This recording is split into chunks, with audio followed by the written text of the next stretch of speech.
Eh bien, bonjour à tous. Salut.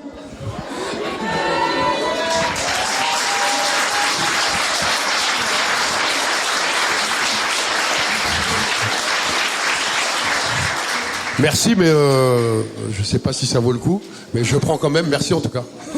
Bravo. Moi, je vais dire merci d'être là, parce que je sais que c'est compliqué, c'est pas évident. Et le temps, c'est précieux, parfois on n'en a pas. Et on est vraiment très honorés, Roubaix. Et je parle au nom de la ville, au nom des jeunes, au nom de tout le monde, on est hyper contents. Que vous, je sais plus, soyez là. On est voilà. sur un chantier, donc tu peux me tutoyer. Voilà, allez, on y va alors, sur le chantier. Et tout ça, c'est grâce à une dame, à Sophie Bramley. Donc merci. T'as l'air ému comme une midinette. Je suis une midinette. Bon, allez, on y va. Donc, je vais poser des questions à Didier, Joey. Didier, moi, c'est Didier. Ouais. Pour aider à comprendre son parcours. Je sais que vous connaissez tous sa vie par cœur, mais voilà, il y a des petits moments qui me paraissent clés. Et ensuite, vous pourrez, à votre tour, lui poser des questions. Et donc, on va commencer par le commencement, puisque d'un point de vue familial, comme vous le savez, c'était pas top. T'as commencé à tenir avec la colle et la musique. Et puis, un jour, tu es... Bien dit, la colle. La colle. D'accord. Ah ouais, tu commences dur. Je commence dur. Et un jour, tu étais place du Trocadéro et tu as vu Sugar Pop, qui est un breakdancer américain. Et à ce moment-là, il y a eu un clic dans ta tête. Mais comment, même si c'est vrai que cette danse est fascinante, comment, en une seconde, on a une vision de à quel point ça peut transformer ta vie? Comment ça a cliqué? Bah, déjà, faut comprendre un truc, c'est que j'habitais à Saint-Denis. Saint-Denis étant limitrophe de Paris, bien heureusement. Donc, quand on allait sur Paris, je pense que ça doit peut-être faire la même chose aux gens d'ici quand ils vont, je sais pas, à Lille ou à Paris. Donc déjà, tu vois de la lumière, tu vois des interactions complètement différentes de l'endroit où tu viens, où nous on pratiquait l'ennui de manière vertigineuse. Donc de fait, quand t'arrives et que tu vois ces mecs, place du Trocadéro, l'endroit, tout, mais tout est prompt à ce que tu t'en prennes plein la gueule, parce que c'était vraiment notre sortie, quoi. On n'avait pas de thunes, donc on congeait le métro, et déjà le métro n'arrivait même pas jusqu'à chez nous, en fait.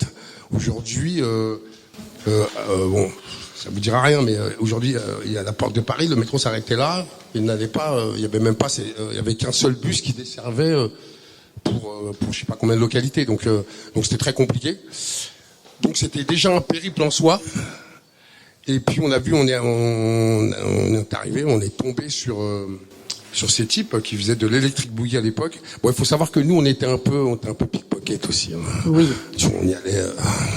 Oui. On y allait bah, pas. Ça aidait. On n'y allait pas pour trier les lentilles, en fait. Tu vois, c'était l'idée aussi. Donc voilà, mais c'est surtout qu'en fait, je pense qu'on était plusieurs, quoi, et on a capté qu'en fait, il n'y avait pas besoin de grand chose pour faire ce qu'ils faisaient, quoi, en fait. Je dirais la même chose pour le graffiti après, pour la danse aussi après. C'est-à-dire qu'en fait, je sais pas, d'un seul coup, ouais, ça a créé un déclic qui a fait qu'on a peut-être révélé notre imagination débordante, en fait. Voilà. Je dirais ça, en fait. C'est juste de les voir, et puis surtout parce que je dirais que même à l'époque, la télé était pas très représentative aussi de l'endroit d'où je venais, entre autres, enfin la société en l'état aussi, et de voir des types qui parlaient anglais, qui étaient basanés, pas forcément noirs, mais machin, que portoricains ou autres, tac, et être là, machin, d'un seul coup, ça nous a révélé quelque part, quoi. Et ça fait partie du cheminement qui m'a fait comprendre que le monde ne s'arrêtait pas au trottoir d'en face de chez moi, en fait, et qu'il était vachement plus vaste, et que j'avais envie d'aller voir ce qui s'y passait, quoi. Et donc, t'es quand même très vite devenu suffisamment bon pour partir en Italie. Bah, j'avais que ça à foutre, surtout. Enfin, je faisais ça. Non, mais c'est-à-dire que à partir du moment où faut aussi comprendre qu'on arrivait de l'époque. Moi, je suis né en 67, donc c'est un peu par le biais de mon père et par le biais du jazz funk, du disco, qu'on est rentré dans ce qu'on appelle le rap aujourd'hui, quoi. Voilà, mais dans cette musique électro à l'époque, voilà, l'électro-funk. Donc j'avais déjà, on était là, on dansouillait un peu, on essayait d'aller en boîte, mais on rentrait pas. Et d'un seul coup, on arrivait à se faire nos ambiances, à recréer tout ça, mais chez nous, ou en se déplaçant, en allant dans un endroit où il y avait les mêmes gens que nous, et pas forcément dans un endroit où tu vas chercher la validation des autres en plus, quoi. Donc déjà, ça change toute la donne. Et donc, ça te donne assez confiance en toi pour piquer ton passeport parce que tu étais mineur, te casser en Italie, où tu devais... Je sais pas si on dira que c'est de la confiance en moi. Je pense que c'était plutôt l'effet de groupe, en fait. C'est-à-dire que combien à partir déjà, faut savoir, je crois que j'étais le seul à avoir un passeport qui correspondait à ma personne. Et qu'on était tous mineurs. On était une dizaine. On était une dizaine, un type qui nous avait vu. Bon, pour la petite histoire, en fait, ce type, quand il nous a vus au Trocadéro, on pensait que c'était un pédophile, en fait. Donc on s'est dit qu'on allait le coincer quelque part et là. Et finalement, on a compris que c'était pas ce qu'il fallait faire. Et on l'a suivi, donc. Et là, d'un seul coup, on s'est retrouvé en Italie. Et il se trouve qu'en Italie, en plus, il y avait c'était une époque où ils recevaient plein de réfugiés sud-africains. Il y avait toute une vague qui arrivait d'Afrique et qui était, comme quand on voit le contexte actuel, qui étaient plutôt les bienvenus à l'époque. Ah ouais. Quand chantait un peu tout le monde, voilà, il y avait vraiment ce truc. Et nous, on est arrivé à ce moment-là avec ce timing-là. Et du coup, et le type qui nous a fait venir en plus, lui était comment dire, avait la plus grosse école de danse contemporaine de Milan.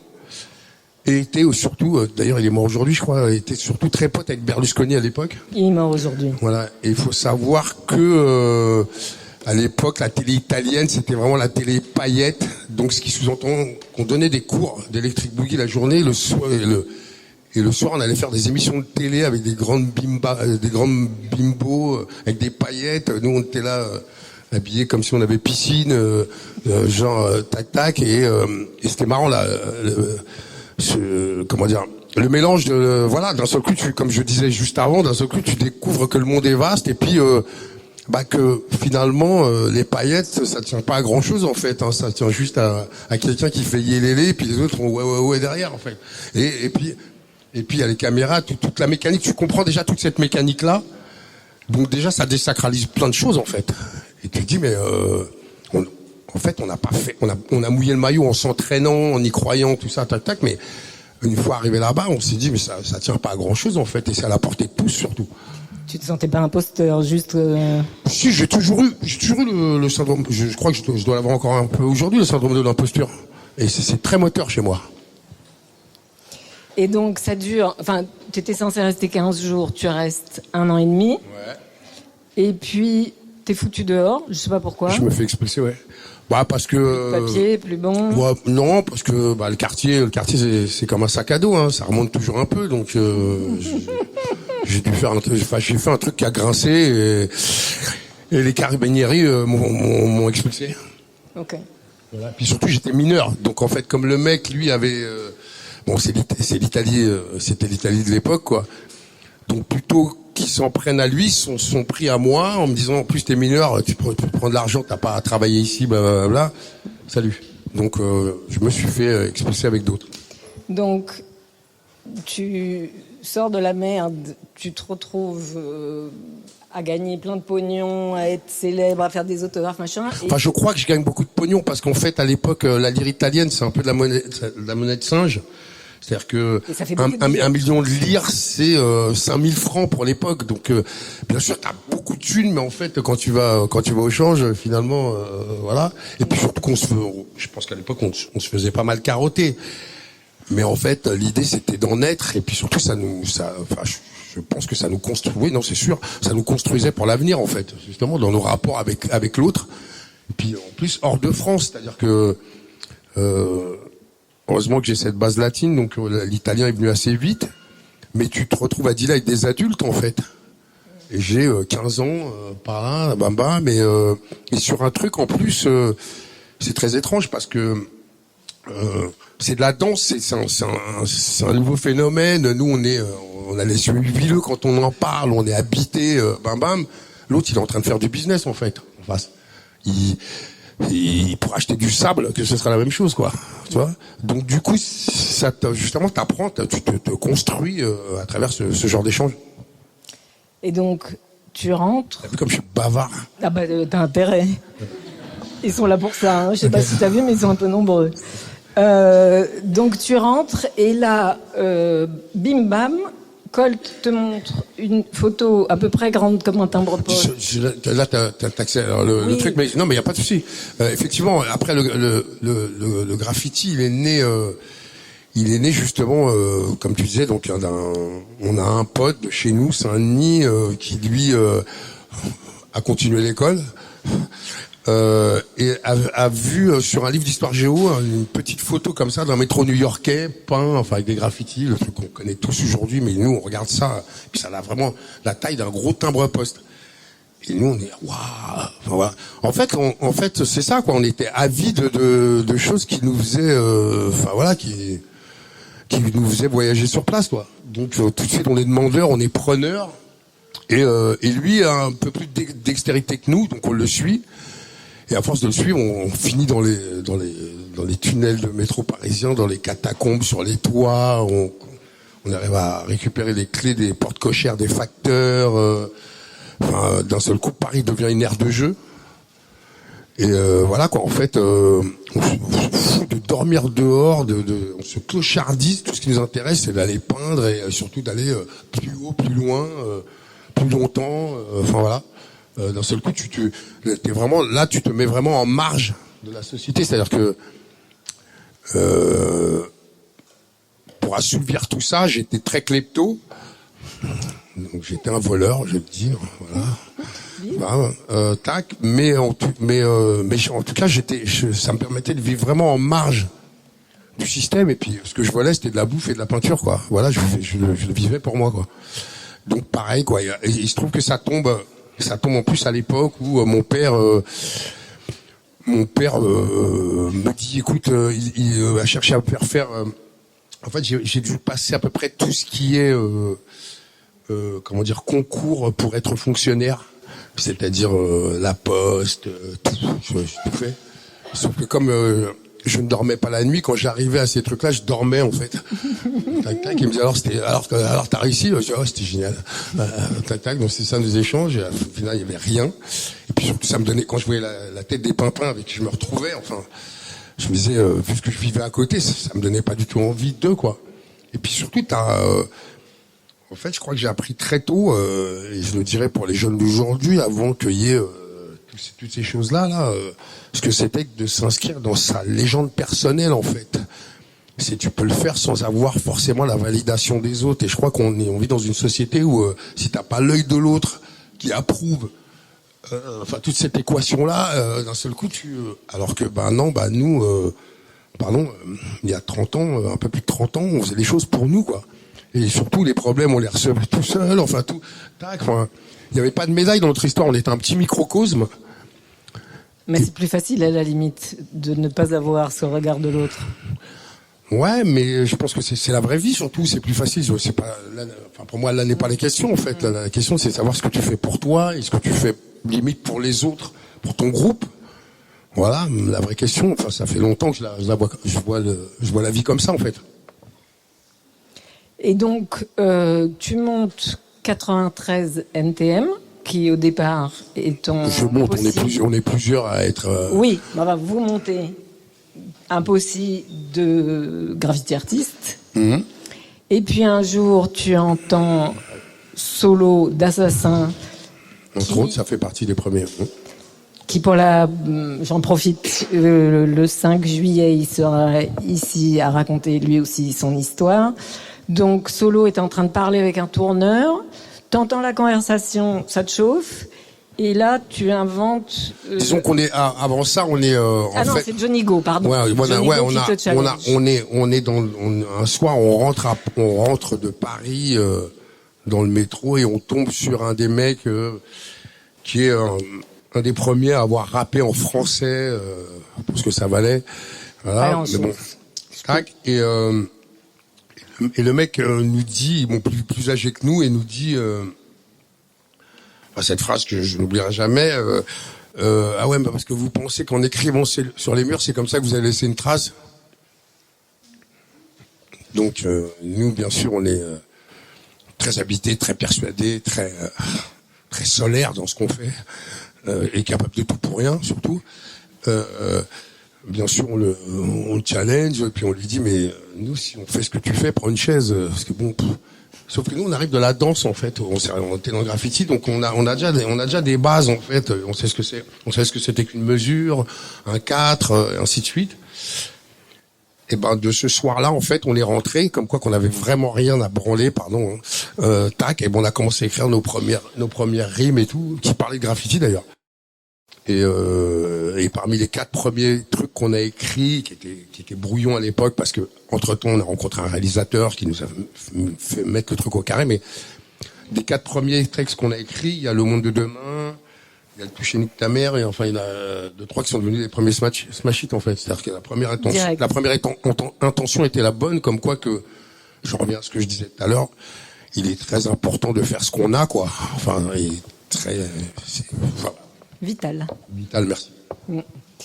Et là, Bruno te suit à chaque fois, hein, parce qu'il est quand même d'un caractère plus tempéré, lui. Bah, on est collé là. Ouais, enfin, la relation avec Cool Chain, faut comprendre qu'en fait, c'est parce que j'ai rencontré Cool Chain parce qu'il avait un, comment dire, nous on appelait ça un ghetto blaster. Il avait une enceinte avec laquelle on pouvait écouter de la musique. C'est juste pour ça que ça s'est fait, en fait. Voilà. Donc c'est sûr qu'après, des années plus tard, c'était encore compliqué, quoi. On n'avait pas tout mis d'accord.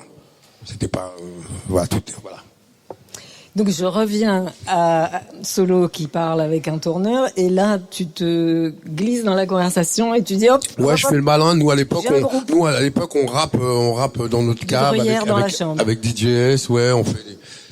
Voilà, on s'occupe, quoi. En fait, on est dans notre truc, ça fait partie de notre quotidien. On continue à faire du graffiti, mais et moi, comme je buvais un peu à l'époque, je me suis fanfaronné d'un seul coup, donc j'ai dit bah ouais, moi nous on veut en être, on a un groupe, on s'appelle Nique ta mère et machin. Et là Solo m'a regardé, m'a dit non mais t'es sérieux? C'est ça, là on fait du business sérieux là. Je dis ouais. Et donc je rentre à Saint-Denis et je dis aux autres ouais, j'ai accepté un concert, et là les 2 autres me regardent, ils me disent mais pourquoi faire? Enfin, qu'est-ce que on va pas aller monter sur une scène pour aller lever la gambette, mais tu nous as pris pour qui? Tac, on était très bien nous chez nous, hein. Moi on se mélangeait mais on se portait, quoi. Bam, et ben finalement j'ai réussi à les traîner à l'Élysée-Montmartre. On a fait les morceaux parce qu'en fait le principe de base, on n'avait pas de sampler à l'époque, donc on avait le DJ qui faisait des répètes avec la même séquence de 2 disques, et dès qu'il foirait, ben on était obligé de tout recommencer. Et donc, et par le biais de Solo, on a réussi à faire 3 morceaux la veille du concert, qu'on a mis en place la veille du concert, et on est allé jouer le lendemain. Et et on a eu en fait, le truc, c'est que, comme dirait un philosophe de proximité qui s'appelle Cool Chain, quand t'as pas grand-chose représenter les siens, c'est déjà quelque chose. Et ben on a toute notre cité, les alentours qui sont descendus, qui sont venus à ce concert. C'était un concert gratuit. Je m'entends. Voilà. Et du coup, on a fait sensation, quoi. Et puis on a eu 1 ou 2 semaines après une maison de disques qui est venue nous voir pour savoir si on voulait signer. On passait devant Assassin, alors que lui c'était plus confus. Ouais, non, moi j'étais sur autre chose, ouais. C'est-à-dire que j'étais avec eux, mais j'étais ailleurs en même temps. Tu veux vraiment qu'on rentre dans le détail de ça? Non. Voilà. Non, juste que t'avais oublié tes textes. Oui, j'étais en dilettante sur le truc, ouais. Voilà. Et donc, effectivement, le marketing est déjà fait. Il y a votre nom partout dans Paris. Et ça c'est bien après, donc. Hein. Entendons. Non, mais le marketing, oui, par le biais du graffiti, oui, pardon. Excuse-moi. Ouais. Oui, pardon. Oui, c'est vrai qu'en fait, il y avait ce nom qui tournait dans toute la ville. Seulement personne ne pouvait mettre de tête dessus. Donc ça rend super charismatique. Voilà, et d'un seul coup, ben ouais, deux têtes, un Antillais et un Portugais. Oh, Super. ouais, ça sent Ça sent le succès. ça sent l'équipe de choc, ouais. Oh. Tac, tac, et voilà quoi. Ouais, non, c'est ça, t'as raison, pardon, excuse-moi, je t'ai coupé. Non, pas du tout. Donc, après, il y a la compile de Rapatitude, sur Ouais, laquelle... c'est la première qui arrive. Il a fini par s'endormir, t'as vu? Oh, qu'il est mignon. Petit chouchou. Ouais. Après, le premier truc, la première sortie, enfin, avant la signature en maison 10, en fait, c'est Rapatitude, ouais, une compile. Mais quand même, vous allez Il y a direct... tous les gens du moment, en fait. Ouais, où il y a absolument tous les gens qu'on a entendus dans les années 90. Et Fais gaffe, bah, c'est fin 80, ça. Bon, mais t'as raison, alors. Pardon, j'ai raison. Non, mais moi, la temporalité, c'est pas mon dada, donc Je voilà. sais. Mais donc quand même, tu te retrouves sur le plateau de la plus grosse émission de télé de l'époque sur Canal+ avec Michel Denisot, qui adore dire nique ta mère à la télé. Mais Ouais. ça aussi, finalement, c'était un élément marketing qui vous a vachement aidé. Les journalistes ont toujours adoré. Ouais, bah ouais, écoute, voilà, hein, comme je disais, on a fait ce qu'on avait, on a posé nos couilles sur la table et puis ça a répondu en face, quoi. C'est la meilleure définition que je trouve, la meilleure synthèse, tout ça. Non, mais effectivement, ouais. Mais je pense je pense que ouais, ça puait la rue, ça puait l'authenticité, puis ça puait surtout une certaine comment dire strate de la société dont on parlait peu, mais qu'on avait sous le capot en fait. Voilà, nous on se défendait on a toujours dit qu'on représentait pas tous les gens des quartiers ou autres, parce qu'on racontait pas tout ce qu'on faisait. Voilà, mais Ouais, en c'était tout quand même cas, assez politique, certains de tes titres. C'était ça pour nous faire, tu sais, on nous disait hardcore ou on disait nous qu'on était le groupe le plus rock. Enfin bref, nous on prétendait juste faire ce qu'on a en fait et que on n'a pas fait de conservatoire, on n'a pas fait de ci de ça, donc on fait avec ce qu'on a, qu'on s'accroche aux branches, avec ce qu'on connaît, ce qu'on pense savoir faire, ou en l'extrapolant au possible. Et comme tu as quand même le cul bordé de nouilles et la détermination... Je t'interdis de me parler comme ça devant les gens. Oui, Mais t'as vraiment, raison. mais vraiment. Je n'ai pas le Pardon. cul bordé de nouilles. La force, la chance, ça se force.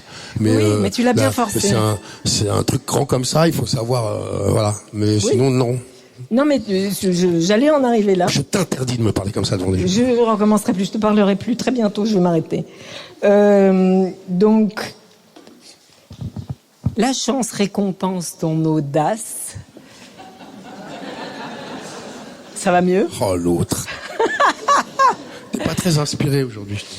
Alors, vas-y, oui, pardon. Et donc, non mais quand même, c'est assez génial que à ce moment-là, le mec qui est patron du label Epic, qui a Michael Jackson dans son écurie, a un problème, c'est que il y a pas assez de noirs, il y a que Michael. Alors, c'est pas comme ça, en fait, l'histoire. Non. C'est que Michael Jackson a racheté sa maison de disques, qui s'appelle Epic, et décide, à un moment donné, c'est lui qui dit ça, qui dit, mais maintenant que je suis chez moi, dans cet endroit pour qui je travaillais au départ, je voudrais que, justement, que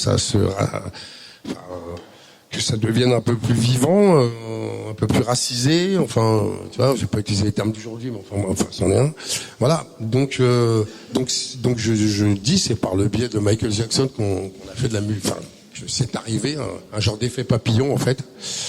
Et puis surtout, à un moment donné, CBS Columbia a eu le pouvoir de dire à MTV qui arrivait et qui ne jouait que des trucs pour les petits blancs, en fait, a eu le pouvoir de dire si vous ne jouez pas Public Enemy, vu que ça marche en plus, en fait, dans toutes les universités, tous les petits blancs se prennent pour des Renois, enfin, à singer les mecs du ghetto, tac tac. Enfin, il y a un vrai mouvement.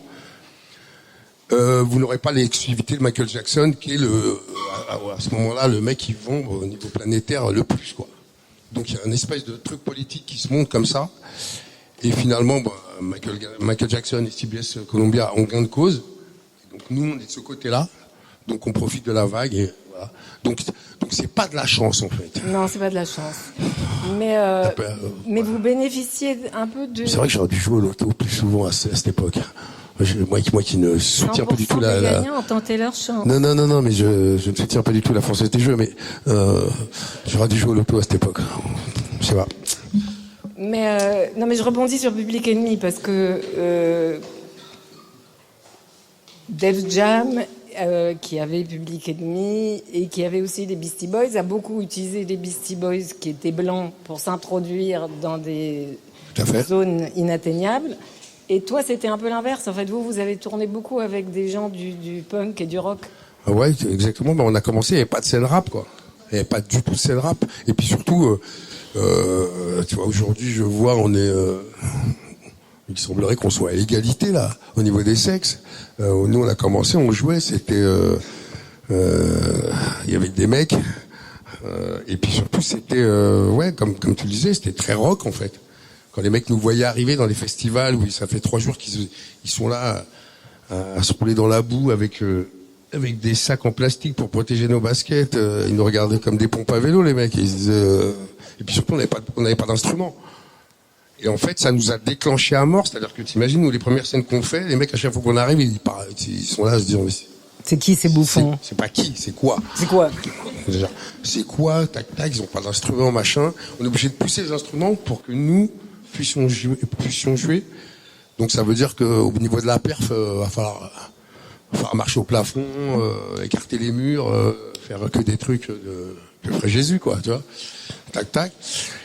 Et ben écoute, ça nous plaisait parce que nous, comme je te le disais, on arrivait de ces deux disciplines, la danse de rue et plus le graffiti, donc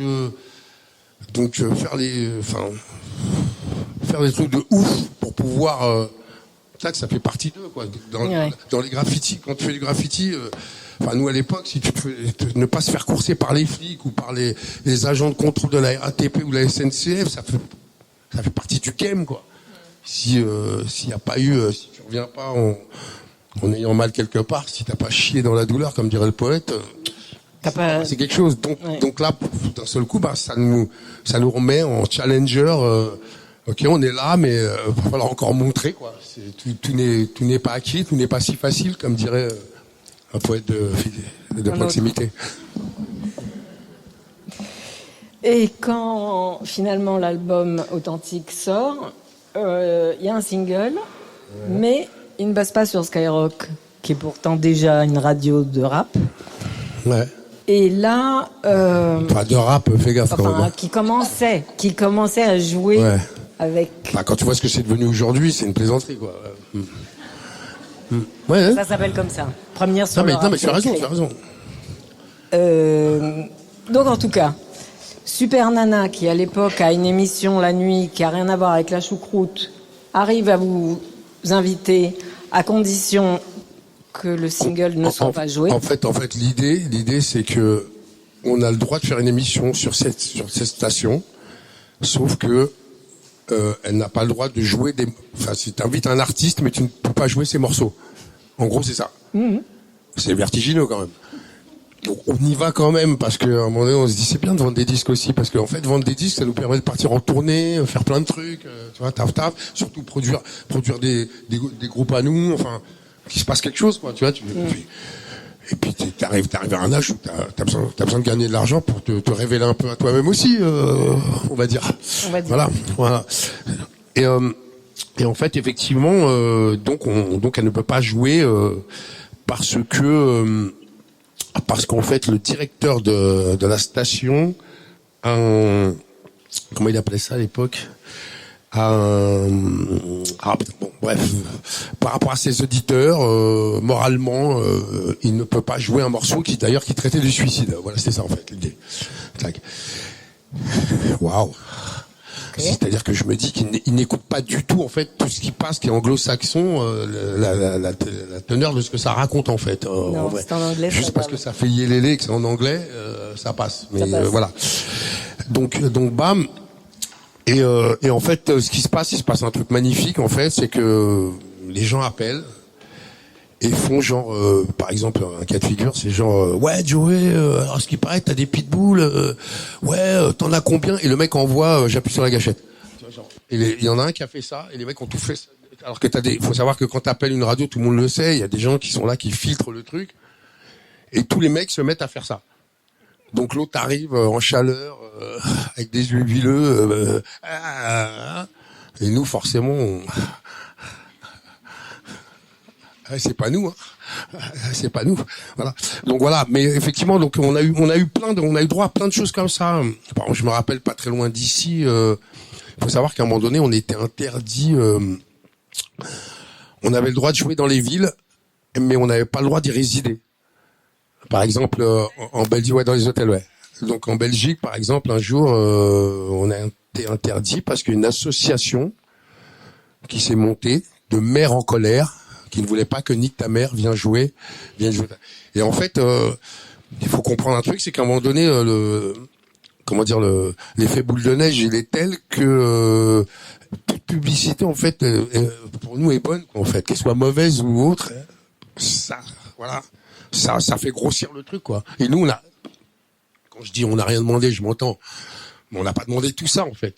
Nous, on sait ce que c'est que de mouiller le maillot, on se dit ouais. Mais là, il y a un truc qui nous dépasse, en fait.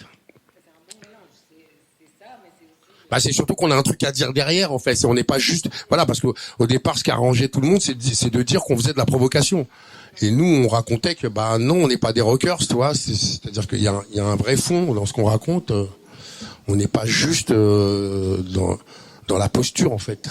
Non. On est dans le fond, mais vraiment. Parce que c'est un peu pour ça que je suis là aujourd'hui. Hein, c'est parce que je me dis. On nous a beaucoup donné, je parle aux jeunes, aux gens des quartiers, aux gens même il y a des gens de tous bords en fait. Donc je me dis c'est important de rendre aussi peut-être parfois tout ça. Voilà, c'est pour ça que je suis là aujourd'hui. Mais pas que, parce que tu es aussi un mec engagé depuis le début. Tes textes, ils parlent pas de la choucroute ou de. Pourtant j'aime la choucroute. Oui, non, ouais, mais comme je te dis. On est arrivé par le biais de nos premiers textes parlaient de graffiti, après parlaient de ce qui se passe en bas. Tu sais, je sais plus qui disait que Public Enemy, c'est le CNN du ghetto, quoi. Enfin, le rap, c'est le CNN du ghetto, en fait. Bien sûr. Donc, on n'a pas échappé à cette règle-là, en fait. Voilà. Mais vous encore moins que d'autres. Oui, complètement. Et donc, quand le deuxième album arrive, il n'y a pas plus d'airplay. Ah non, ouais. Non, ils nous aiment pas plus, les gars, ouais. Non. Non, parce qu'en plus, on fait des cartons en tournée, c'est-à-dire qu'on part en tournée, on se retrouve, on grossit beaucoup, on se retrouve à jouer avant Iggy Pop, on se retrouve à rencontrer à l'époque, c'est Public Enemy, Ice-T, des gens comme ça, et les mecs viennent nous voir après en nous disant, oh, mais, alors nous, on parle à peine anglais, donc, on fait ça avec la tête. Tac, tac, et tout. Les mecs nous parlent. Là, je me dis, tout peut s'arrêter. Quand je vois que quelqu'un comme Isaac Hayes, un jour, j'ai rencontré Isaac Hayes, s'il te plaît. Mon père écoutait Isaac Hayes. Ouais, je me dis, même aujourd'hui, si je lui dis que j'ai rencontré Isaac Hayes, il va me dire, quelle connerie. C'est bon. Le mec m'a proposé, m'a proposé des prods. Il me parlait, j'étais comme une midinette. J'étais comme ça, j'avais les doigts de pied dans mes chaussures et les coquillettes qui rétrécissaient en même temps, et je me disais... je parle anglais pour le coup à l'époque, mais j'ai pas su, je lui répondais voilà. Oui, ça arrive à tout le monde de se transformer en midinette, les gars. Voilà, c'est ça l'idée. Mais voilà, non, mais tout ça pour dire qu'on a un truc qui nous a amplement dépassé, quoi. Voilà, mais ce qui nous a, je pense, gardé... ce qui nous gardait en vie, c'était le challenge, la scène, parce qu'en fait, moi, je suis ce qu'on appelle un peu un hyperactif, je l'ai découvert avec le temps, et en fait, mais on est tous, enfin, quand on a faim, on est tous hyperactifs, en fait. Voilà. Et que être en studio, faire des choses, voilà. Heureusement que Cool Chain était là, parce que lui, c'est plus sa partie. Lui est plus pragmatique sur le truc. Ouais. Et moi, je suis plus carnavalesque, yélélé, ouvre-moi le mic, mets-moi la musique, je vais m'inventer un truc. D'ailleurs, aujourd'hui, je fais même des sound systems, c'est-à-dire que je peux arriver avec un DJ pendant 2 heures, j'ai rien à dire, j'ai rien, mais on va tenir le pavé pendant 2 heures. Enfin, voilà, j'ai appris que c'était un peu mon truc. Je suis ce qu'on appelle un entertainer. Un genre de mauvais Guilux. Alors oui. En fait, ce qui m'intéresse aussi, c'est que au deuxième album, t'avais toujours pas les codes. Personne ne vous a rien dit de ce qu'il fallait faire, pas faire et autres. Donc vous partiez en tournée avec une large bande de potes qui, c'était un bon et joyeux bordel. Je vais encore citer un philosophe de proximité qui disait si tu parles fort, c'est que tu as besoin de renfort. Et à l'époque, on parlait fort. Ouais. Voilà. Tu vois. Ouais, non, mais puis on peut aussi, puis c'est surtout, non, mais je pense que tout part de cet effet de groupe, en fait. Donc on avait envie de l'emmener avec nous, en fait. Tu vois, à un moment donné, et tu te rends compte que tu peux pas emmener tout le monde, en fait, sur cette histoire. Mais ce qui nous intéressait, c'était ça au départ. On voulait pas être trop dépaysé, quoi. Même voilà. si, c'est ça, ouais. C'est de garder un petit juice comme à la maison. Exactement. Ça va, c'est pas trop soporifique ce qu'on se raconte? D'accord. Merci mec. En toi j'ai confiance. Les autres. Oui. Tu veux pas attendre la fin? T'as une question urgente? Tout le monde a envie de parler à Didier. Détends-toi, chouchou, ça va le faire, t'inquiète. Détends-toi. Ah bah voilà. Bah vas-y, dis-le-moi alors. Merci. Bon déjà, bonjour. J'ai jamais pris un micro. En fait, le principe, c'est qu'il faut le mettre devant sa bouche. Mais bien devant sa bouche, ouais. Voilà. Bon, déjà, bonjour à tous. Encore plus devant ta bouche. Comme ça, ouais, Bonjour à tous, tout Roubaix. Bon, Didier, je connais ton parcours. C'est simple, regarde, il y a écrit Roubaix derrière toi. Je suis le joueur star de Roubaix, frère. C'était ça ta question? Je dis ça et je parle. C'était ça ta question? Je te dis la vérité, au fait. Non mais c'était ça? C'est pas une question, je te dis la vérité. Eh ben je suis content pour toi, mais voilà. je te souhaite d'être autre chose, d'aller plus loin, quoi. Je te serre la main et j'y vais, ça te dérange pas. Salut mec. Voilà. Non, vas-y, abuse pas non plus. Ah, ouais. Merci en tout cas. Superbe intervention. Ah, ouais. Et bon courage pour ton regard. Ah, ouais.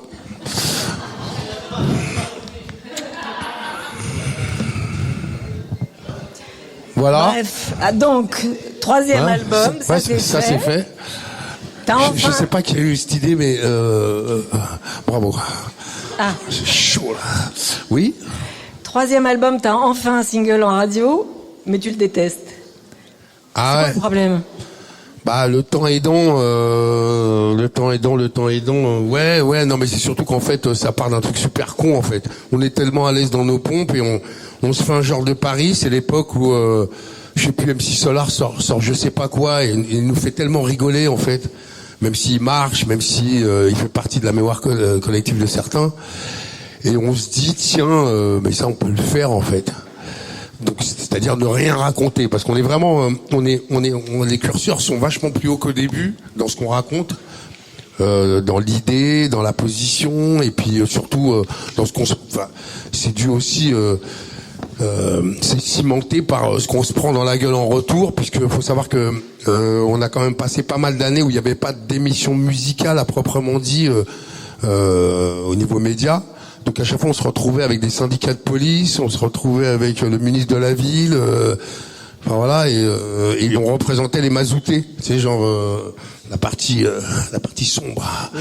Tu vois, machin, et nous on leur disait mais attends, on est venu faire de la promo, donc c'est un peu comme ça qu'on s'est forgé aussi, c'est un peu comme ça que ça a cimenté aussi notre envie, notre expression, enfin tout le truc, et de fait. Ouais, donc on se dit tiens, on peut aussi faire un morceau comme ça où on raconte rien, parce que c'est aussi, je crois qu'on avait aussi pas complètement compris, c'était aussi ça, faire de la musique, c'est pas forcément être dans la revendication ou autre. On peut aussi écrire des choses qui ont juste une résonance musicale et pas simplement dans la revendication et ainsi de suite. Donc on l'a fait. Et ça a été un de nos plus gros singles. J'ai toujours refusé de le jouer, moi, ce morceau, c'est pas possible. Si tu me mets la fièvre, je suis capable de simuler un AVC, là. Me jeter en boulet, avec descente d'organes et olfactif, tout, hein. Vraiment. Oh. Voilà. Ok, donc...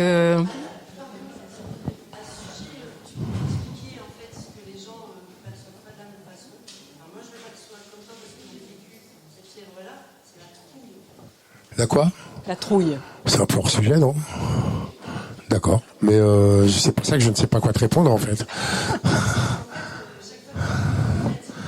Ah, mais tu parles du morceau. Ouais, mais quand bien même, pour moi, ça va pas très loin, quoi. Enfin, c'est un peu trop lisse, voilà. Ok, tu dois être... Alors ça tombe voilà. bien, c'est le 4e et dernier album. Je ne parle pas des 4 lives qui vont avec, mais en parallèle, tu montes BOSS ou Boss of Scandal Strategies, exactement. Ouais. Pardon. Ça s'appelle ça. les initiales de Boss of Scandal Strategies. Ne m'en demande pas plus. Non.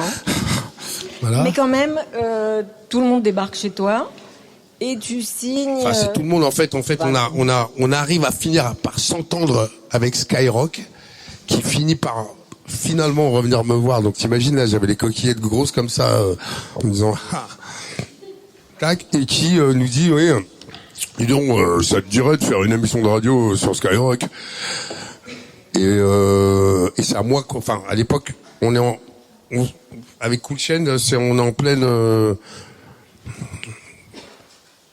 personne se sent faire le chef de tribu, donc voilà, ça split. Et en fait donc je lui réponds à l'autre qui me dit ça, je lui réponds ouais, moi je veux bien faire une émission de radio Skyrock, mais pas à Skyrock, je veux pas voir vos gueules. Donc en fait je veux la faire, mais de chez moi, tiens, par exemple, j'ai la place. Et en fait, sachant que c'était possible à l'époque avec des histoires de modem, enfin aujourd'hui c'est pas très compliqué de faire un truc comme ça, mais à l'époque c'était un peu technique. Et je leur dis d'accord, mais à condition que je vois pas vos gueules.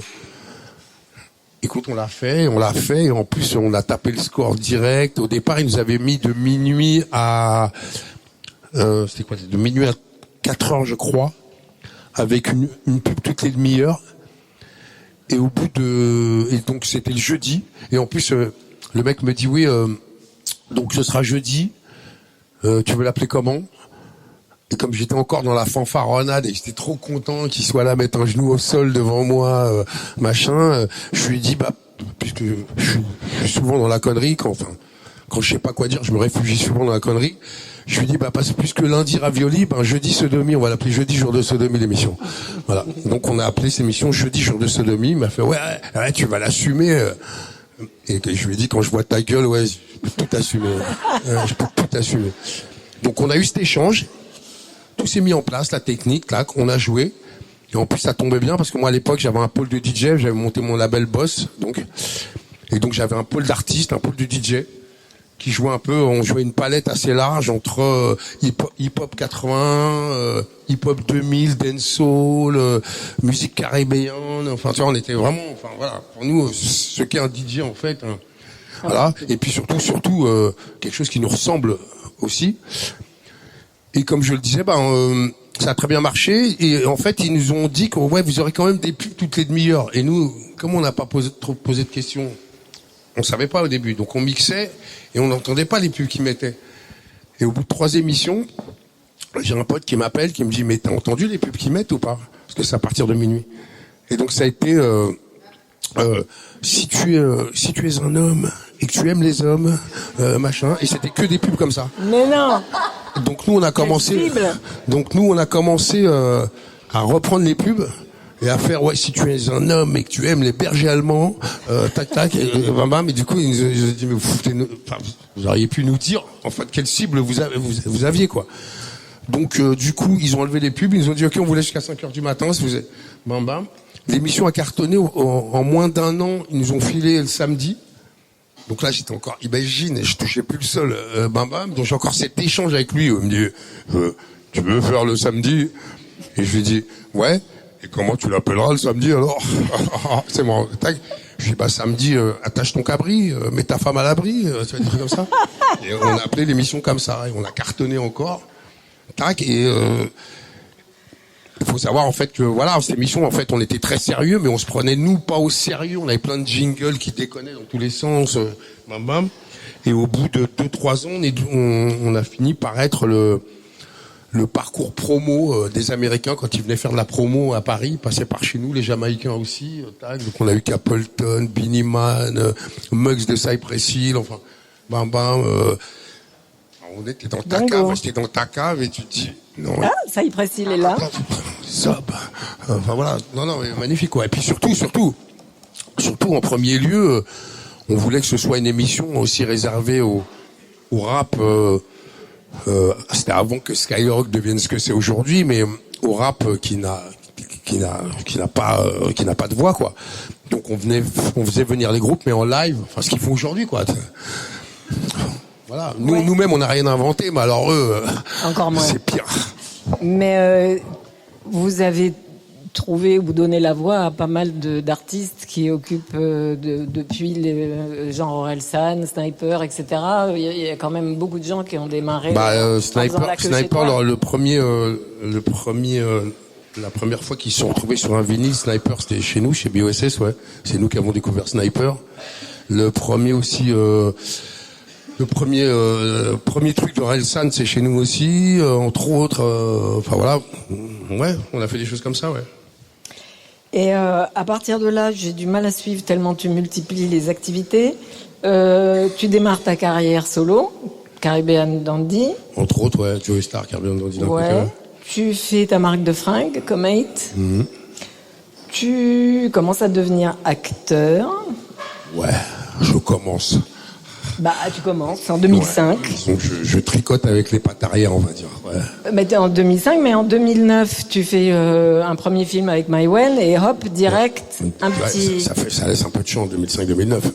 Mais effectivement, non, pour moi, non, mais je dis ça parce que pour moi. Tout le monde n'est pas récompensé d'un César en 4 ans. Oui, c'est ce que je dis. Ouais. C'est pour moi la première fois où j'ai fait un film, c'était le bal des actrices avec Maïwen où je suis pas récompensé, mais je suis nominé César, et le deuxième avec Maïwen, en police, je suis encore nominé au César. Où je me dis, encore une fois, je me dis, moi, j'ai aucune formation, j'étais bien devant mon écran. J'adorais ce que je voyais, sans être protagoniste en même temps. J'étais pour moi déjà protagoniste dans la vie en faisant de la musique déjà, à travers tout ce que je faisais, machin, mais. Et puis, enfin voilà, j'étais bien, tac, et puis écoute, comme à un moment donné, on se rend compte que, je pense que je me rends compte aussi que j'ai une fibre artistique à force. Donc dès qu'on me propose un truc même qui est complètement différent, machin, j'arrive à y trouver mon compte en fait. Et donc du coup, je dis tiens, vas-y, allons-y. Puis je pense que d'être ridicule, c'est pas ce qu'il y a de pire dans la vie, à mon avis. C'est pas ce qu'il y a de plus vertigineux, quoi. Il y a pire. Et puis surtout, en fait, si tu veux, ça flatte mon ego parce qu'en fait, avant ça, j'étais dans mon microcosme, j'étais avec mes gens, que ce soit le label Boss, NTM, le cercle s'élargit, mais c'est un peu les mêmes gens, c'est des gens comme moi qui viennent des quartiers, machin, et puis d'un seul coup, tiens, on me demande d'écrire un morceau pour Charlotte Rampling, qui pour moi est une référence. Bon, il y en a beaucoup pour qui connaissent pas Charlotte Rampling, mais bon, d'écrire un morceau pour elle, c'est la première fois qu'on me demande d'écrire pour quelqu'un, et puis surtout pas n'importe qui. Je l'ai pris un peu comme mon premier rendez-vous d'embauche en fait. Je te jure que c'est vrai. C'est-à-dire que j'ai fait le morceau avec j'avais mon studio à l'époque chez moi. Hein. J'ai fait le morceau, j'ai posé ses voix machin et je lui ai fait écouter et elle écoutait et j'étais comme quelqu'un qui vient poser son CV alors qu'en fait bon bref voilà et en fait elle a écouté. T'es pas timide longtemps quand même. Pardon ? T'es pas timide longtemps. Non, je suis pas timide longtemps ouais. Non. Ouais, c'est ce qui me rend chiant ouais justement. Ouais. Je suis pas timide très longtemps. Tac et voilà et puis du coup on a fait ce morceau et au départ Maïwen pour le bal des actrices m'avait pris juste pour faire un morceau paroles et musique et puis dans nos échanges tac elle m'a dit j'ai envie de te faire jouer, j'ai envie de te tourner. Alors, après faut savoir ce que ça veut dire. Chez elle plein de trucs. Chez elle ouais je veux dire tac et du coup j'ai joué on a joué puis voilà ça a donné ça. Voilà, et puis depuis, ça m'a donné c'est elle qui m'a donné très envie de récidiver en fait. Avant ça t'avait pas chatouillé? Non, Non, j'étais trop feignant. Ouais, feignant, Non, mais ouais. apprendre des textes qui ne sont pas écrits par moi, machin, là, et depuis, non, je suis devenu un très bon soldat. J'aime l'idée. Enfin, je trouve que ça fait...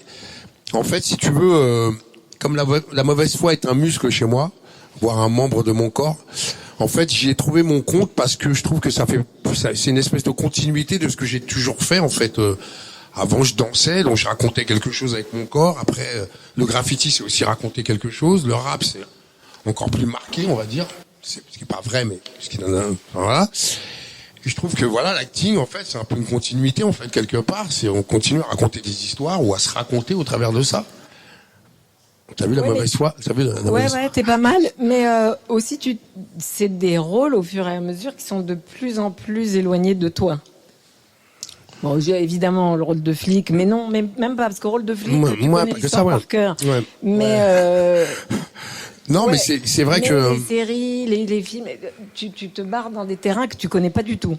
Bah aujourd'hui, par exemple, faut savoir que le remplaçant, par exemple, en fait, c'est moi qui ai proposé l'idée originale à TF1, mais qui aurait pensé ça un jour que moi, surtout quand tu vois l'usine à gaz TF1 niveau... Enfin, c'est une usine aménagère, quoi, tu vois, le truc, tu vois, bam, quoi. On n'est jamais existé pour eux. Sauf qu'en fait, si, parce que j'ai fait 2-3 trucs, 2-3 séries avec des gens intéressants, avec des doudingues. Je considère de toute façon dans le cinéma, même encore aujourd'hui, que les gens qui viennent à moi sont des gens qui pratiquent la folie douce, et c'est pour moi les gens les plus intéressants en plus. Et donc voilà, de temps en temps, ils me convient dans leurs aventures. Et donc voilà. Mais je disais ce que je voulais dire.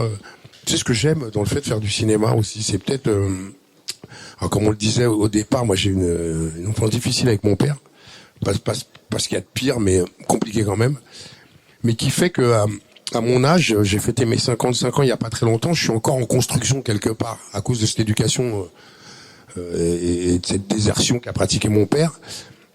Donc en fait, ce qui me fait un peu rire à l'intérieur de moi, doucement rire, comprendra qui veut. Mon père m'a quand même élevé en me disant, de toute façon, lui, il est arrivé au sommet de l'échelle et que je n'arriverai jamais là où lui est arrivé.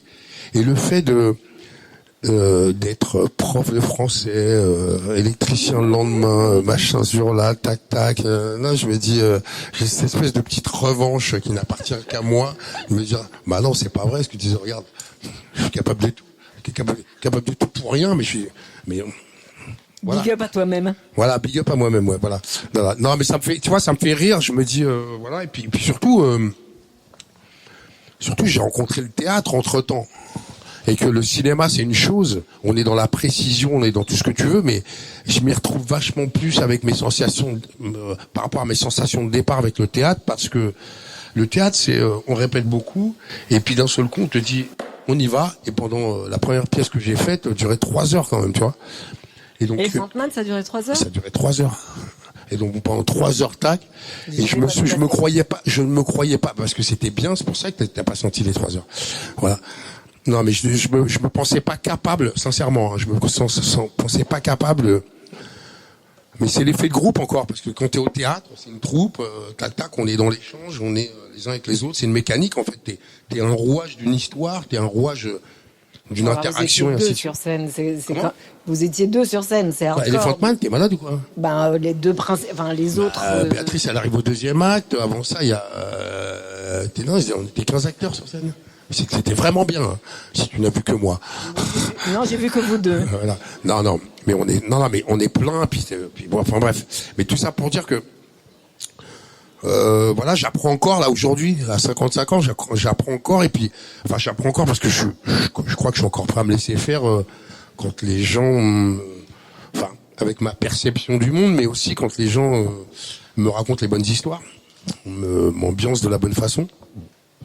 Et de plus en plus, tu te glisses vers des choses dont tu ne parles pas beaucoup, ou en tout cas c'est moins visible. La mise en scène de théâtre. La boîte de prod, t'as démarré une boîte de prod qui fait plutôt des films documentaires engagés. Caractères sociaux, mémoriels. Vas-y, raconte un peu, stop. Bah, je suis avec 2 associés, chacun sa strate. Il y en a un qui est un peu on va dire le cerveau, l'autre il est à l'image, et puis moi je suis, on m'appelle le raccourci en fait. C'est-à-dire que les mecs sont là, cogitent à mort, et quand on pose le truc sur la table, à chaque fois je leur dis mais pourquoi on fait pas ça, et ils me regardent. Ces gens ont fait des études, moi pas. Donc j'ai moins de contraintes en fait dans les idées. Je suis plus dans le raccourci, Enfin moi j'ai peut-être plus l'habitude de rêver les yeux ouverts, d'être multicarte, d'être machin nanan. Donc du coup l'interaction des trois donne un truc très intéressant. Et puis après moi j'ai le réseau aussi. Enfin voilà machin. Donc en fait à nous trois, voilà on a monté cette prod et on fait des choses en fait. Si tu veux par exemple. On est sur des sujets autant il y a un truc qui s'appelle par exemple le Grand Couvert de Joe Star où on fait le tour des régions pour aller voir des allumés qui font de la cuisine, réveiller l'exotisme français, mais en fait c'est la Libye qui fait la raison. La vraie idée en fait ça serait de moi j'aime traiter du mémoriel, rappeler que l'histoire de France en fait elle n'est pas exactement comme on nous l'a raconté et que c'est la composante française d'aujourd'hui qui raconte un peu mieux l'histoire de France comme elle se doit d'être racontée, quoi. C'est-à-dire la mixité, entre autres, qu'elle soit culturelle ou autre. Donc voilà, j'aime raconter ce genre d'histoire. Donc la cuisine, c'est un alibi qui fait la raison. J'en ai un autre moi je viens des Antilles, où on est quand même l'endroit où, il faut le savoir, où il y a le plus haut taux de cancer du côlon au monde à cause d'un pesticide qu'on a déversé dans les années 60 pour enrichir les gens. Et qui encore, l'idée c'est de raconter un peu aux gens que si Charles Martel en avait consommé, et ben ses aïeux aujourd'hui on aurait encore dans le sang. Donc aujourd'hui on plaisante aux Antilles en disant du chlordécone il y en a partout, même dans les enfants. Enfin, c'est horrible.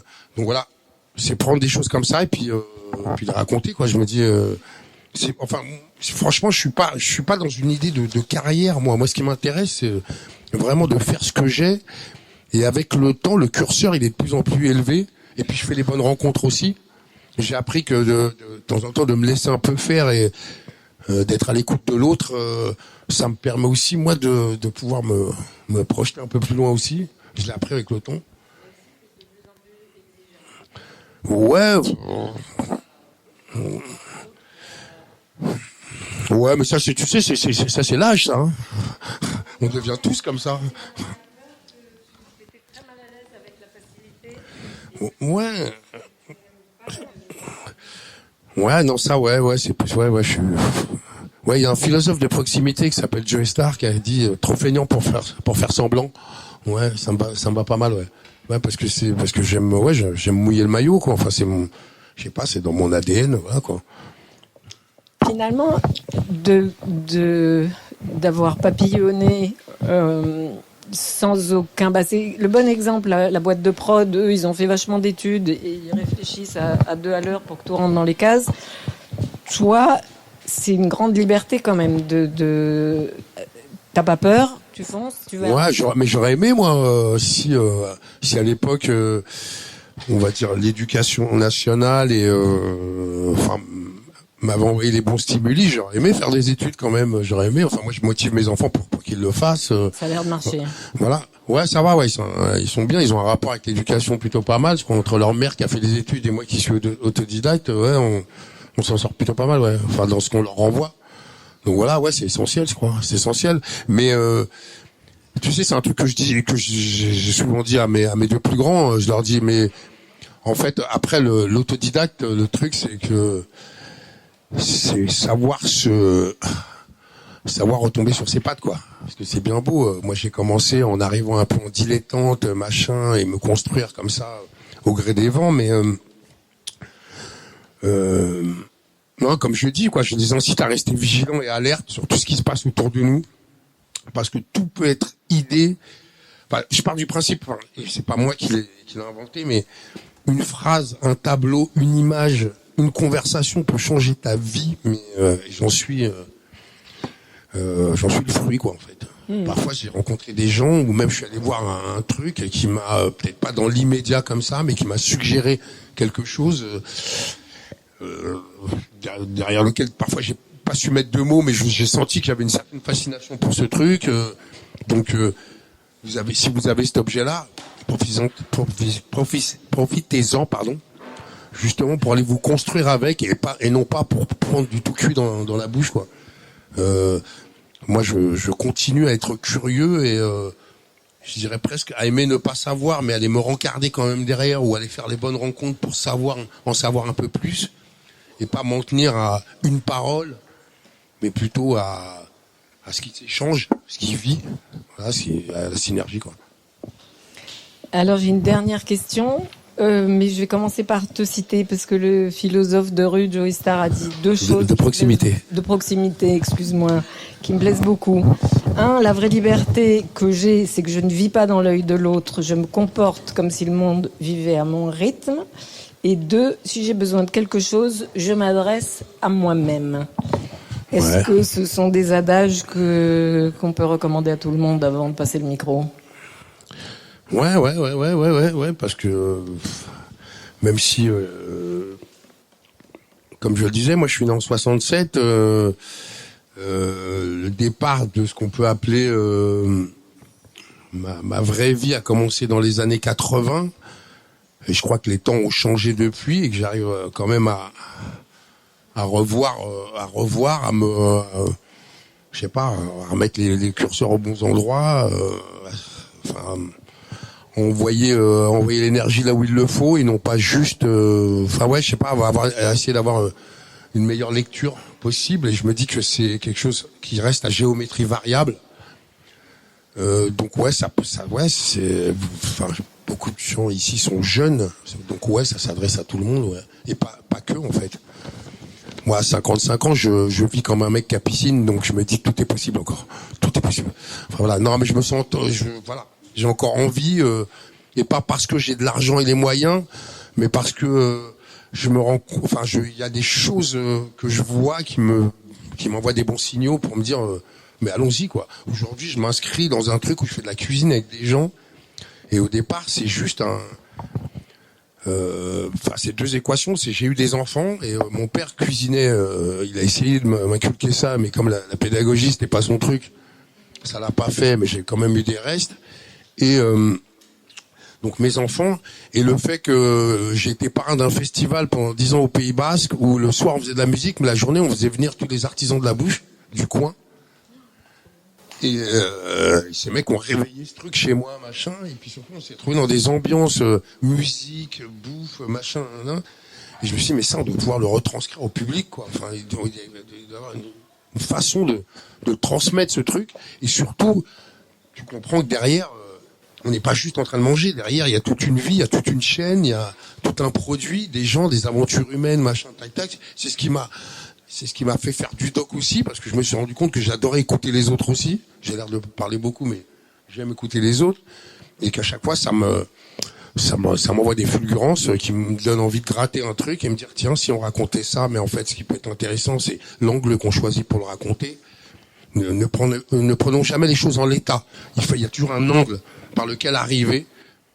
Je peux raconter la même chose que quelqu'un d'autre, mais suivant l'angle que je vais choisir, tout le monde va me regarder comme ça et faire waouh, et pas parce que je suis moi, mais parce que j'aurais choisi un angle différent. Et donc je pense que c'est à la portée de tout le monde en fait. Je pense que si tous les gens qui sont là qui comprennent ce que je dis, s'ils le comprennent dans ce sens-là, ils sont capables aussi de s'y mettre. Voilà. Exact. Alors, qui ? Merci.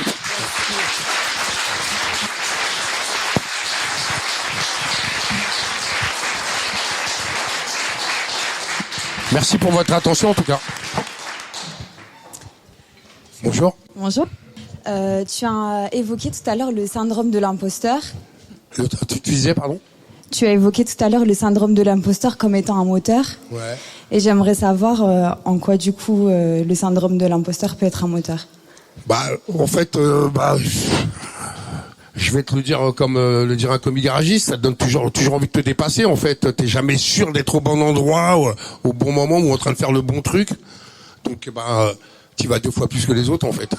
Voilà, c'est ça, c'est ça, très très simplement. Merci.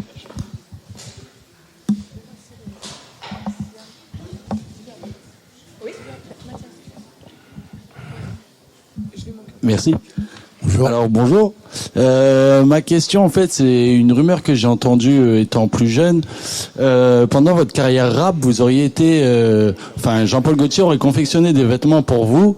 Je voulais savoir. Pardon, je quoi? Jean-Paul Gaultier aurait confectionné des vêtements pour vous et je voulais savoir déjà si c'était vrai et si oui, comment ça s'est passé. Non, en fait, il a pas confectionné le vêtement pour nous. Disons que notre premier manager était l'attaché de presse, un des attachés de presse de Jean-Paul Gaultier. Donc en fait, c'est comme ça que c'est fait. C'est comme ça que s'est fait la liaison. Mais non, il a jamais confectionné. On a eu droit à des pièces spéciales, des choses comme ça, mais non pas jusque là. Il a autre chose à foutre, Jean-Paul. Là-haut. Ok, merci. Bonjour Joe. On m'entend? Bonjour. Bonjour Joey. Moi ma question c'est en fait Rapproche le micro de. Ah ouais. J'aimerais savoir en fait avec quel levier on peut gérer sa carrière. Avec quel quoi? Avec quel levier on peut gérer l'évolution de sa carrière? Bah c'est toi le levier en fait. Non mais pardon pour la réponse simpliste, mais déjà tout dépend ce que tu fais parce que c'est un peu la question que tu me poses. Je sais pas si t'as choisi quoi comme branche. T'aurais pas un meilleur micro à lui donner? Ouais. Ouais, c'est quoi toi ta branche? Vas-y réponds. Alors. Ouais. C'est quoi? Bah moi je suis artiste en fait, moi je suis rappeur, auteur, compositeur en autoproduction et c'est pour ça que je te pose la question pour permettre de voir qu'est-ce que je peux. Mais déjà le fait pour moi que tu ne t'inscrives pas juste dans une spécialité, déjà c'est très levier quoi. Pas juste je veux être rappeur. Ok. Parce qu'aujourd'hui tu as vu le truc tendance, c'est je vais être rappeur parce que les mecs en fait ils ont vu un clip à la télé et qu'ils se disent ah bah je vais forcément faire ça. Bien sûr. Tac tac. Donc déjà si tu fais de la prod, c'est que tu passes beaucoup de temps devant des machines, devant un tac tac à réfléchir. Tac tac. Je pense que, excusez-moi pour le tac tac, mais je pense que c'est le meilleur levier, c'est ça, c'est de ne pas s'inscrire dans une voie et de se dire elle est absolue et machin quoi. Ok. Donc déjà, je trouve que ça déjà c'est un choix raisonné pour moi. Après levier, ça veut rien dire levier, tu vois, c'est faire des choix raisonnés. Enfin, tu vois, ne pas à un moment donné ne pas se faire avoir par le fait. Je te jure, moi je l'ai vu arriver cette tendance où les mecs regardaient un clip. Alors dans ce clip, ils voient un mec dans un 4x4 et ce 4x4 en fait a une piscine à l'arrière dans laquelle il y a des mecs et des meufs qui font tac tac tac avec des dents en or, machin, yélélé partout. Et ça a été l'alternative des zigs qui avaient pas les couilles d'aller vendre du shit en bas de la cité, ou enfin où se confronter à la vie, on va dire, de manière générale. Il y a toute une tendance de mecs qui sont inscrits là-dedans et qui sont juste dans la posture, quoi. Et c'est malheureux parce que ça envoie un mauvais signal aux autres, aux plus jeunes derrière, quoi, en fait. C'est sûr. Voilà. Donc, je sais pas, le mot levier, je saurais pas y répondre, mais enfin, faire des choix raisonnés qui nous correspondent, quoi. Tu vois ce que je veux dire? Okay. Pas. Mais bien sûr qu'il faut, de temps en temps, il faut laisser parler nos fulgurants, c'est peut-être péter un peu plus haut que nos culs, mais avant ça, faut avoir bossé, faut avoir mouillé le maillot avant, quoi. Faut savoir dans quoi tu t'es inscrit, et pas de se dire la vie en aucun cas, quelle que soit la branche dans laquelle tu t'inscris, c'est je veux donc ça va le faire. Non, il y a un round d'observation, de curiosité, enfin voilà, c'est le b.a.-ba, quoi. Ok. Bah je te remercie. C'est moi.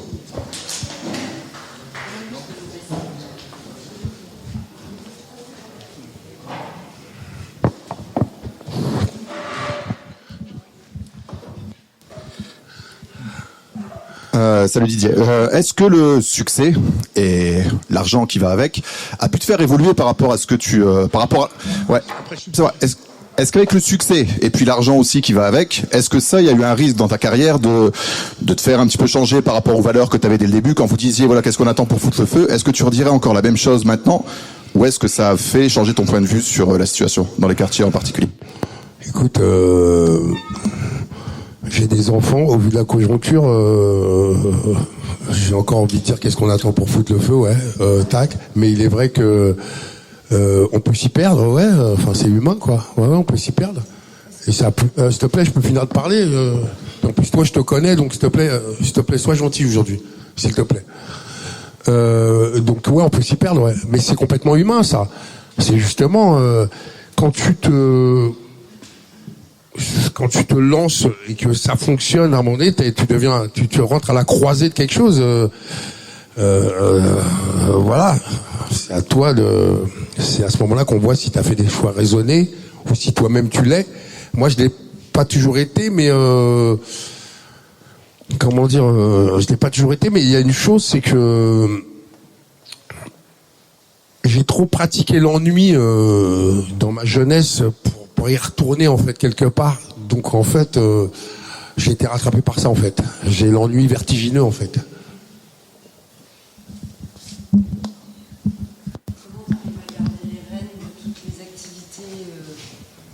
T'es devenu... J'essaye de m'entourer le mieux possible parce que je peux pas voilà, je peux pas tout gérer tout seul, mais j'essaie d'emmener des gens comme moi. Quand je dis comme moi,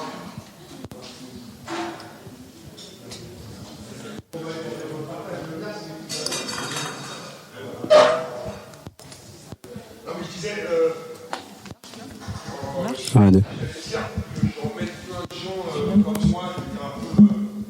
Ok. merci. Un peu. Non, mais je vais le passer aux gens. Ah.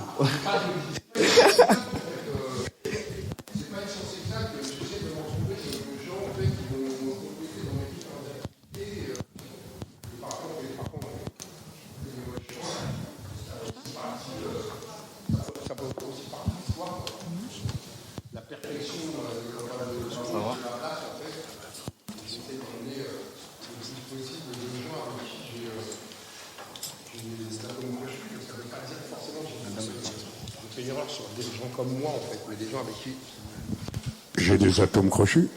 Voilà. Voilà, mais c'est pas une science exacte, ça, tout le monde sera confronté à un moment ou un autre. Je m'associe avec un tel, est-ce que si, voilà quoi. C'est comme un peu comme quand on fait des enfants. À chaque enfant, c'est une fréquence différente et on est tout le temps surpris par l'évolution, la manière dont il grandit et ainsi de suite. Bah, les gens sont pareils en fait. C'est tout? Je peux aller fumer une cigarette? Non, je rigole. Salut Joey. Vas-y. Tu m'entends? Bah vas-y, je t'entends, t'es prêt. Merci beaucoup. Merci, je prends. Merci à vous. C'est bon? Eh bien, merci. Tu peux te lever?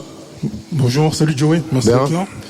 Tu sais quoi, ça fait un truc comme 20 ans qu'on s'est vu. C'était à l'époque de Oui, Bocktown. mais j'ai fondu des neurones depuis. Porte de Versailles. Je suis de Gégène à la base. Il y avait Bourouba, les frères Bourouba. Je sais pas, tu te souviens? Non, mais je m'en fous en plus. Vas-y alors. Ok. Donc l'idée là, c'est que pour moi, t'es un pionnier. T'es dans une ville aussi pionnière.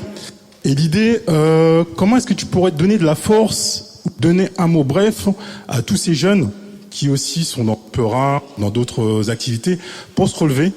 Comme on entend souvent le nom de Roubaix, qui a pas toujours une super connotation. Comment je pourrais? Bah déjà, je suis là, par exemple aujourd'hui. En fait, tu sais, c'est très simple. Hein. Aujourd'hui, j'ai une personne avec qui, parce que Sophie, tu la vois comme ça, mais en fait, elle faisait partie de la Zulu Nation aussi, et que c'était il y a plus de 30 ans. Elle m'a juste raconté ce qu'elle faisait pour la ville, ici. Et elle m'a dit, ouais, est-ce que tu veux, ça te dit, tac, ça n'a pas duré longtemps. Je lui ai dit, enfin, je connais son taf, enfin, hein. Je lui ai dit, vas-y, on y va. Voilà, tout simplement, en fait, hein. Je suis pas rémunéré pour être là, je suis venu juste, je suis venu donner de la force à une sœur qui vous en donne aussi. D'ailleurs, elle n'est pas toute seule, voilà. Donc voilà, je suis venu juste envoyer un peu de force, c'est tout. Et je pense que bon, c'est déjà pas mal, non? C'est déjà super. C'est possible. Ouais. Merci à toi. Oui, Joey, je lâche le micro. Pardon? Sûr, je lâche le micro. Juste une petite... allez, je fais pas de la promo. Je tape dans un lycée pro, là. En ce moment, c'est super galère pour eux. Eh ben, t'as raison d'en parler, alors. Voilà, les lycéens en pro. Et là, on est sur un projet justement parce que t'es là en tant que pionnier. À la base, en 1899, il y a un Renoir qui s'appelait Major Taylor, qui était aussi le premier champion du monde de cyclisme sur piste. Et c'est une histoire qu'on a oubliée. Okay. Et au jour d'aujourd'hui, on essaie d'avoir un peu de thunes parce qu'on a invité donc à Manchester pour pouvoir présenter une réalisation qui a été faite par les élèves. Et là, j'ai un petit poster donc de Major Taylor, donc j'ai dit un pionnier, et ce serait mortel si toi tu pouvais la dédicacer pour nos élèves et donc pour la ville pionnière qui est Roubaix. Ok, juste pour finir ça, ouais. Merci à toi. Pas de souci. Merci.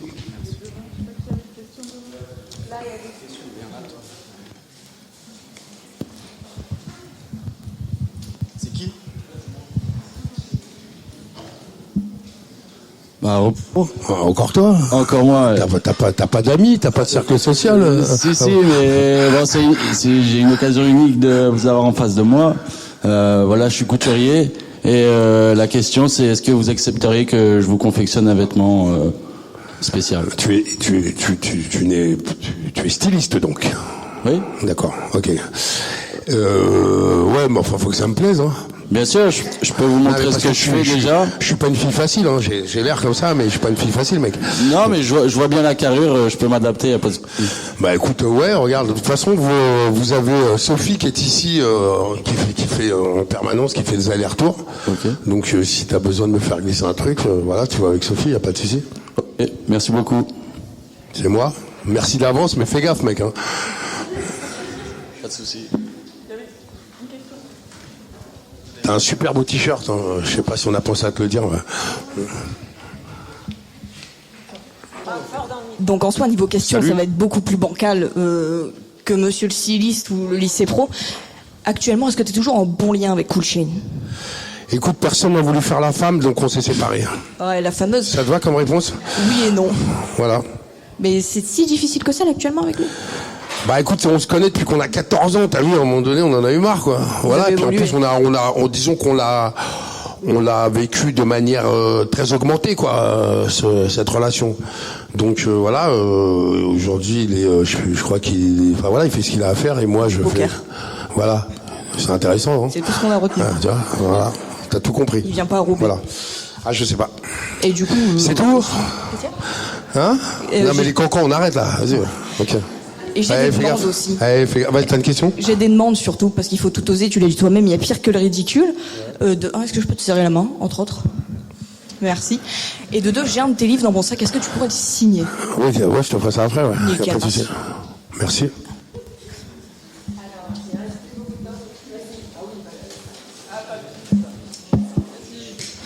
Bonjour Joël. Bonjour.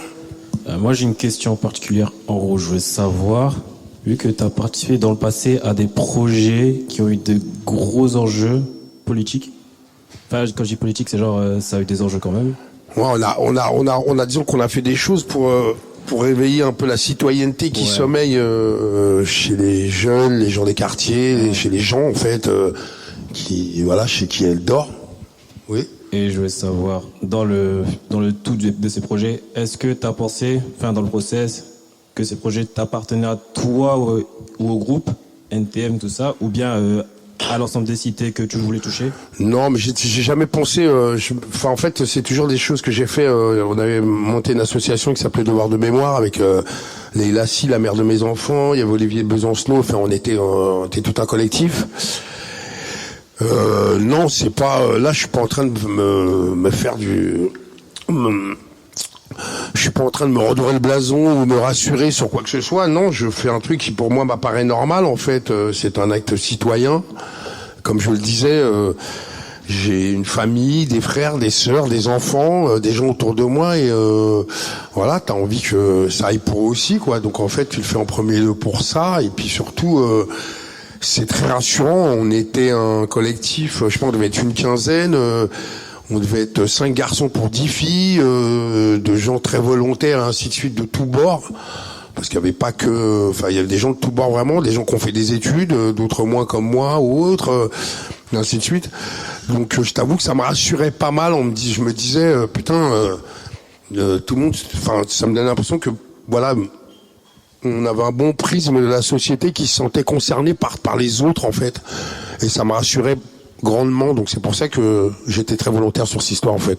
Mais non, t'inquiète, j'ai la faculté de pouvoir arrêter de penser qu'à ma gueule, bien que voilà. Et je veux savoir aussi, parce que j'ai encore 2 questions plus courtes. Ah ouais. Déjà, la première, est-ce que tu es content de ce qui s'est fait depuis tout ça dans la culture Je pense qu'il y a d'autres. T'as des associations comme Assez le Feu ou autres qui ont fait des choses vachement plus, qui étaient là avant nous et qui eux ont continué. Je pense au Bondi Blog entre autres, à des gens comme ça qui avaient. Nous, on est un peu arrivé comme ça par le biais de nos notoriétés à tous. J'étais avec Olivier Besancenot entre autres, voilà. Mais malheureusement, moi, j'ai été rattrapé par 2-3. J'ai eu des gosses et que je savais pas ce que c'était et que t'as beau être tout ce que tu veux, j'en ai eu 2 en 2 ans et que voilà quoi, et que ces gens, tu te dois d'être là pour eux. Voilà. Donc plein de choses, les aléas de la vie. D'ailleurs, j'ai même fait de la prison, je crois, entre temps, tu vois, tac. Donc je me suis un peu écarté de tout ça malheureusement. Mais en tout cas, je pense que d'autres le font mieux que nous et sont de nécessité, de grande nécessité. Non, enfin voilà, tout ça pour dire que il y a plein de gens qui s'activent à gauche, à droite. Si je suis là, c'est d'ailleurs parce que ça existe, voilà. Ça existe aussi, et que j'hésite pas à les donner de la voix quand il faut aller donner de la force, comme je le disais tout à l'heure, quoi. Ouais. Okay. Mais pas pour. J'ai rien à vendre moi là aujourd'hui en fait. Je suis pas venu vendre quoi que ce soit en fait. Voilà. Si c'était aussi un peu ça la question. Ah non, moi je veux juste savoir si tu étais satisfait du changement qui ont été faits par rapport à la. On aimerait que ça aille plus vite quoi, parce que regarde, la semaine dernière je faisais un truc, je sais pas si vous savez, mais j'imagine que beaucoup d'entre vous le savent, mais il y a un enfant sur 3 qui fait son vrai repas à la cantine, à l'école le midi quoi. Donc aujourd'hui, on est quand même, je sais pas, en 2023 en France. C'est ouf. Non, je trouve que quand il y a des choses qui te donnent l'impression d'avancer, il y a encore d'autres qui arrivent. Quand on sait qu'on s'est pris 50 kilos de plastique à travers la pluie l'année dernière, c'est multiple quoi. Donc non, j'ai toujours autant là-dedans contre les politiques en fait, contre ces gens qui sont là justement, qui sont responsables de nous et qui bossent pas dans le bon sens. Ouais, j'ai toujours cette dent-là, ouais, effectivement. D'accord. Dernière question et vite, parce que j'ai vu qu'il y en a une qui veut poser des questions aussi. Est-ce que tu connais JoJo's Bizarre Adventure? Comment? JoJo's Bizarre Adventure. Dis-le encore plus vite. Non, je rigole. Non, je connais pas. J'ai surtout pas compris, en fait. Pardon. En fait, c'est un manga qui s'appelle JoJo's Bizarre Adventure avec des personnages. Ah ouais, j'ai déjà vu, ouais. Mais bon, tu sais, moi j'ai 55 balles, frère. T'as vu, manga, bon. C'était pour ça aussi. Parce que le nom de famille des personnages principaux, c'est Joe Star. Et je me suis dit, je sais, ouais, je l'ai vu passer. J'ai des enfants qui sont foutus de ma gueule déjà. Ça ne m'a pas touché une seule seconde. Voilà. Non, mais j'ai déjà vu, ouais. Ouais. Ok. Ouais. C'est une vraie question, ça. Hein. Bah écoutez, moi je sais pas. J'avais une question. Pardon, oui, bonjour. Bonjour. Je voulais savoir... il fonctionne? Ah ouais, non. Je voulais savoir quel conseil vous donnerez à un jeune comédien ou comédienne? Je suis très mauvais à ça. Pardon? Ouais. Non, mais je suis très mauvais à ça parce que, comme je le disais, moi, j'ai pas fait de conservatoire, j'ai pas... Je pense que... Je dirais dans les débuts, tout est à apprendre. Et puis surtout, d'être joli, c'est un handicap aujourd'hui, dans pas mal de secteurs, tu vois, et surtout dans ce milieu-là. Donc, un jeune comédien, déjà inscris-toi d'abord dans le théâtre avant de vouloir. Enfin, si ton idée c'est de faire du cinéma ou autre. En fait, c'est pas exactement ça la question. C'est là, j'ai déjà un pied dans le cinéma, mais quel conseil vous me donnerez, je sais pas comment expliquer, genre pour des choix de carrière. Les choix. Je redirais, non mais moi j'en suis à une strate où je te répondrais un truc qui serait pas exact. Non mais déjà essaye-toi tout quoi déjà, essaye-toi. Enfin, moi ce que j'aime dans cette partie de ce que je fais, c'est que ça m'aide à me désinhiber encore plus que je ne. Et ça, faut pas que tu sois, pas que tu aies peur d'apprendre à te connaître au travers de rôles qu'on peut te proposer, même si de temps en temps ton ego en prend un coup. Au moins, tu sauras où te situer, où situer le curseur. Mais c'est très important de savoir où situer le curseur quand tu veux t'inscrire dans la comédie, quoi. Parce que les gens sont pas toujours bien intentionnés, entre autres, et puis l'imposture paie beaucoup dans le cinéma aujourd'hui, quoi, tu vois. Voilà. Et voilà. Donc c'est pas un vrai conseil, je suis super mauvais à ça, moi. Le mot de la fin et le conseil, c'est un truc à chaque fois j'ai envie de me jeter en boule par terre et attendre que ça passe. Non, mais je suis très sérieux. Non, mais voilà. Donc j'ai fait ce que j'ai pu. Merci.